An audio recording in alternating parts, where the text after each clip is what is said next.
Shalom, senang sekali hari ini bisa berkesempatan lagi untuk membagi berkat-berkat firman Tuhan dalam saat teduh hari ini. Dan sebelumnya saya mengajak kita berdoa bersama. Tuhan, kami bersyukur setiap kali kami berkesempatan untuk belajar firman-Mu, karena firman Tuhan mengarahkan hidup kami kepada kebenaran Tuhan, dan kami boleh berjalan dalam kebenaran karena kebenaran itu memerdekakan kami. Hari ini Tuhan, kami akan belajar firman-Mu. Tolong kami memahami setiap bagian dalam pembahasan. Di dalam nama Tuhan Yesus kami berdoa. Amin. Nah, saudara-saudara yang dikasihi Tuhan, pada kesempatan ini saya akan menyampaikan firman Tuhan dari 1 Korintus pasalnya yang ke-12. Saya akan bacakan bagi kita secara khusus dalam ayat yang ke-9 dikatakan, kepada yang seorang roh yang sama memberikan iman, dan kepada yang lain ia memberikan karunia untuk menyembuhkan. Saya akan membahas kalimat terakhir dari ayat ini, yaitu karunia penyembuhan. Nah, saudara yang dikasihi oleh Tuhan, ada 6 poin yang saya akan bagikan terkait dengan karunia penyembuhan. Yang pertama adalah bahwa penyembuhan yang dibicarakan di sini dalam hal karunia yang diberikan oleh Roh Kudus ini erat kaitannya dengan apa yang dikerjakan oleh para penatua, khususnya di dalam surat Yakobus pasal 5 ya, ayat yang 14 sampai ayat yang ke-16 bagian A. Bahwa orang Yahudi memang selalu mengaitkan antara penyakit itu dengan dosa. Jemaat Yahudi zaman itu atau zaman firman ini dituliskan, mereka memang kental pemahaman mereka di dalam pikiran bahwa antara kehidupan umat Tuhan dalam kesejahteraannya atau di dalam kondisinya yang mungkin kurang beruntung, biasanya itu akan dikaitkan dengan adanya dosa yang terselip di dalam hidup mereka. Nah, saya langsung buktikan saja, misalnya di dalam surat Yakobus pasal 5 ya, ayat yang ke-14 sampai 16a dikatakan begini. Kalau ada seorang di antara kamu yang sakit, baiklah ia memanggil para penatua jemaat supaya mereka mendoakan dia dan mengolesnya dengan minyak dalam nama Tuhan. Dan doa yang lahir dari iman akan menyelamatkan orang sakit itu, dan Tuhan akan membangunkan dia. Dan jika ia telah berbuat dosa, maka dosanya itu akan diampuni.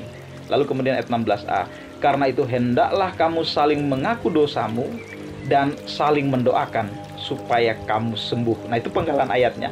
Apa yang kita temukan dari ayat ini? Kita lihat ada usaha untuk memberikan sebuah keyakinan bahwa adanya kaitan antara penyakit yang dialami oleh umat Tuhan itu dengan dosa atau pelanggaran yang terjadi di dalam hidupnya, dan itu dianggap semacam teguran Tuhan. Nah, orang-orang seperti ini akan mengalami kesembuhan karena mereka dibawa kepada penatua, kepada hamba Tuhan untuk didoakan, dan mereka akan disembuhkan oleh Tuhan terkait dengan dosa yang sudah diakui dan mendapatkan pengampunan dari Tuhan. Tetapi saudara, saya melihat satu hal yang khusus dalam bagian ini sebetulnya adalah demikian dalam konteks hari ini ya. Tidak sedikit orang yang bisa berpikir atau berkesimpulan begitu terburu-buru bahwa apapun yang namanya penyembuhan itu datang dari Tuhan. Misalnya, ada orang yang tidak sungkan-sungkan mengatakan, saya disembuhkan oleh orang pintar. Bahkan ada orang yang berkata bahwa tidak apa-apa kamu sakit, kamu pergi ke dukun. Dukun juga itu kan dapat karunia dari Tuhan gitu. Dia menyembuhkan karena Tuhan yang kasih dia kemampuan, karunia untuk menyembuhkan. Saya mau katakan saudara, pikiran ini salah. Itu sebabnya kita tertolong sekali dengan Yakobus pasal 5. Bahwa di situ dikatakan karunia yang dari Tuhan itu diberikan kepada orang-orang khusus. Dalam konteks ini dikatakan penatua. Penatua di sini adalah orang yang sudah sungguh-sungguh hidup dalam Tuhan, sungguh-sungguh lahir baru, sungguh-sungguh mengasihi Tuhan, sungguh-sungguh hidup dalam pertobatan. Orang-orang menjadi pimpinan jemaat seperti ini di dalam konteks surat Yakobus, dari merekalah kita mengalami, menerima satu kuasa kesembuhan oleh karena Roh Kudus memberikan mereka karunia penyembuhan. Jadi dengan kata lain, saya akan mempertegas poin pertama ini bahwa karunia penyembuhan hanya diberikan Roh Kudus kepada orang-orang yang sudah lahir baru. Jadi tidak semua orang, jangan menganggap bahwa siapa saja yang mempromosikan bahwa dia bisa menyembuhkan dengan cara supranatural, lalu saudara katakan bahwa itu dari Roh Kudus juga dari Tuhan. Ya, tidak demikian.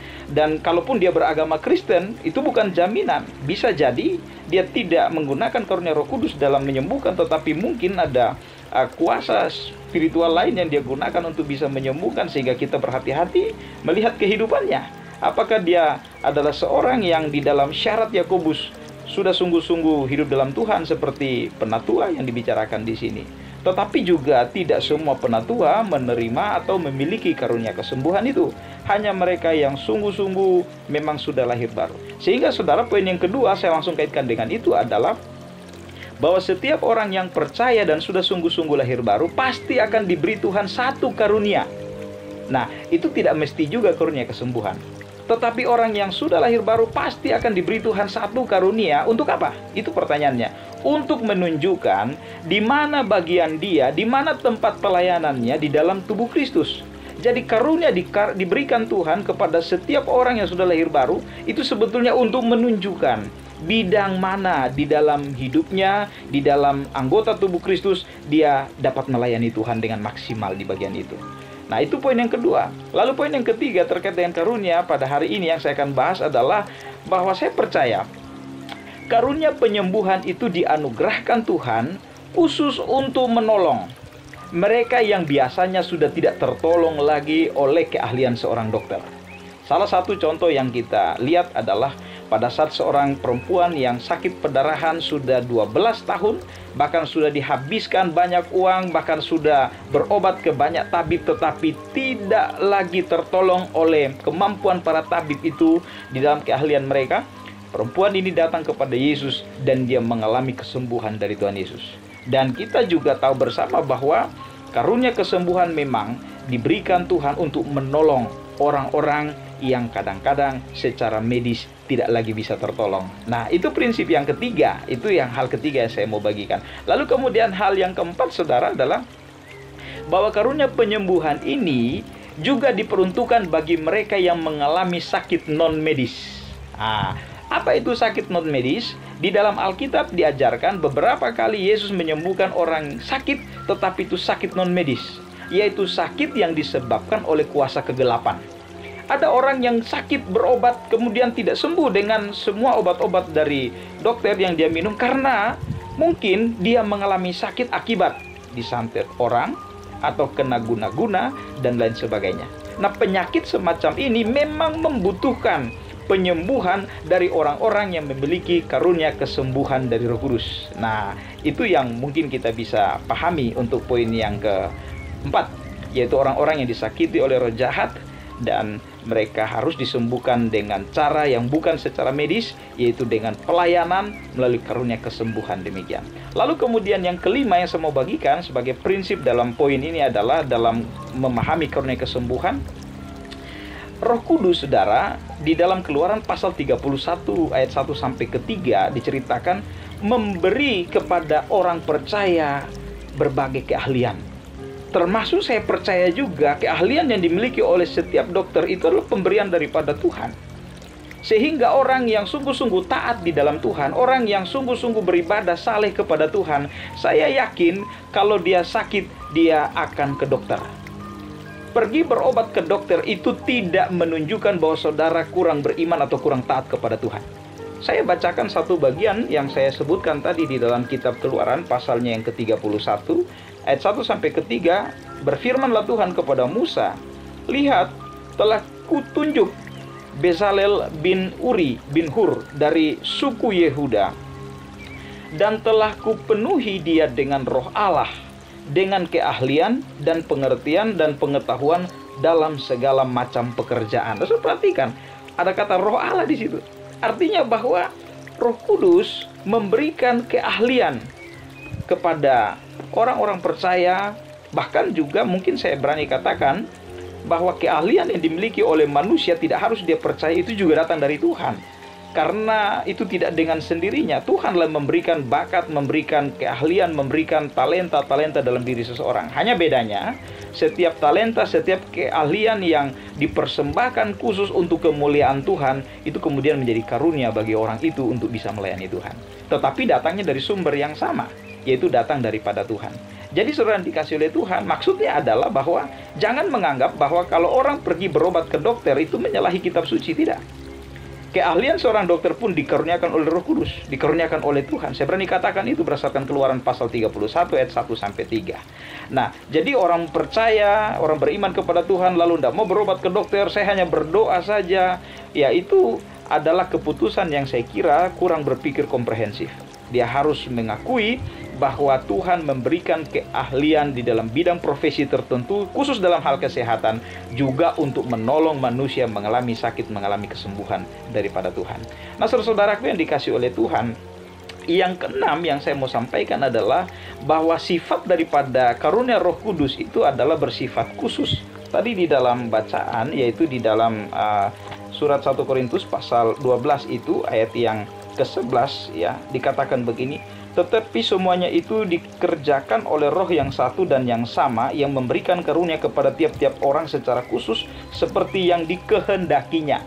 Jadi itu pemberian khusus seperti yang dikehendaki Roh itu. Setiap orang diberi karunia menurut kehendak Sang Roh pemberi itu, yaitu Roh Kudus, bukan menurut karunia Sang penerima. Maksud saya bukan menurut keinginan Sang penerima karunia itu. Jadi dengan kata lain, maka prinsip yang keenam adalah karunia kesembuhan itu tidak bisa dipelajari. Itu tidak bisa juga ditransfer. Misalnya saya punya nih, saya bagi kepada anak saya supaya ditransfer ke dia. Itu tidak mungkin, karena Roh Kudus memberi berdasarkan kehendaknya, bukan kehendak Sang penerima karunia itu. Dan yang kedua, saya juga tidak bisa meniru. Saya berusaha meniru, nanti ketahuan, itu tiruan.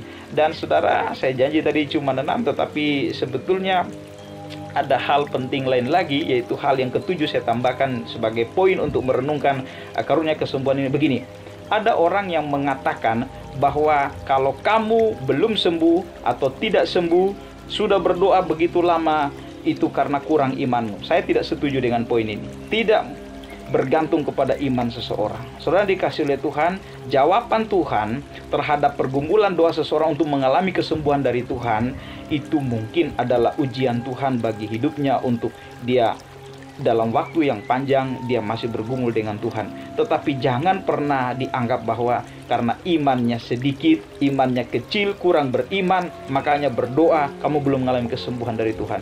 Kita tidak boleh membuat kesimpulan seperti itu.